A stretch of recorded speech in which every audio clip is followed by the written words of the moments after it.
So I suppose if I go back to the beginning, I learned about this time last year when it was first announced that Kate was pregnant, that I would be covering the royal birth. So I was very excited about that.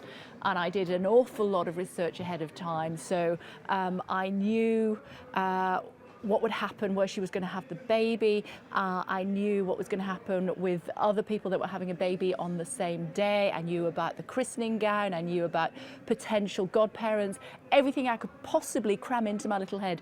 What I didn't know was when she was going to go into labour. And so from the beginning of July, we knew it was sometime in July. So from the beginning of July, I didn't move very far from central London at all. And I had a bag packed at the front door, waiting for the call from the news desk to say, Kate's in labour, can you head down to the Lindo Wing? I was more prepared for this birth than I was for my own. So I had sun cream, I had cagoules, I had autocue, I had breakfast bars, I had Diet Coke, I had my notebook, I had my flat shoes, I had a change of clothes, I had everything I could possibly need.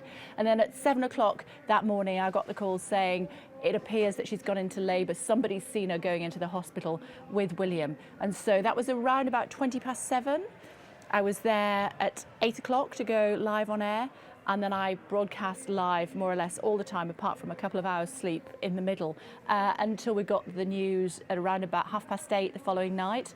And then I finished on air about 9 o'clock. And I went home and I had the biggest glass of wine you've ever seen. The atmosphere down on the ground was electric, actually. Everybody got on incredibly well, even though it was so busy and packed, and there were hundreds of photographers and cameramen and reporters from all around the world. I mean, this was a global occasion. So I just had to squeeze in tight and turn to one side and could just about still see the camera.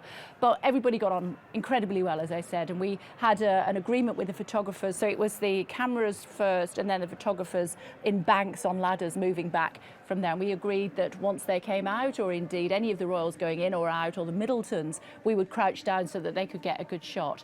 But on occasion, although we were trying to fill air, we would take a commercial break every now and again, and the cameraman would be throwing Percy pigs at us, and we would have a bit of a food fight. You know, it was a really fabulous occasion. And when we got the news that the baby had been born 4 hours earlier, and we hadn't even had an inkling, that's when everything erupted. It's a son, we're being told, Anna. It's a son born at 4:24 p.m. There were 36 hours when we thought any moment we're going to hear the news that the baby has been born.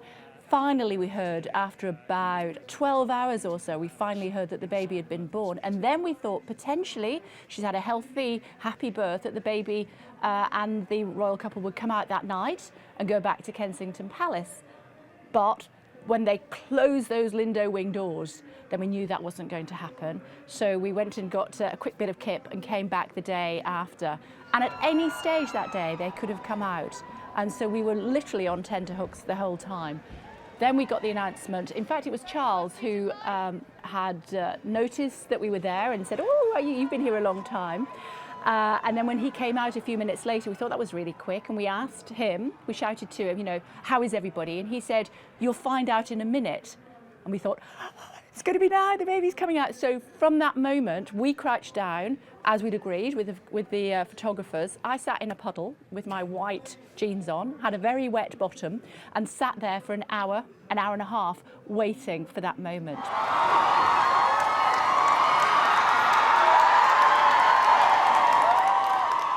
But eventually, when they did come out, and we saw him, and he almost did a little regal wave, didn't he, as he was stretching his arms up Prince George Alexander Louis, isn't it?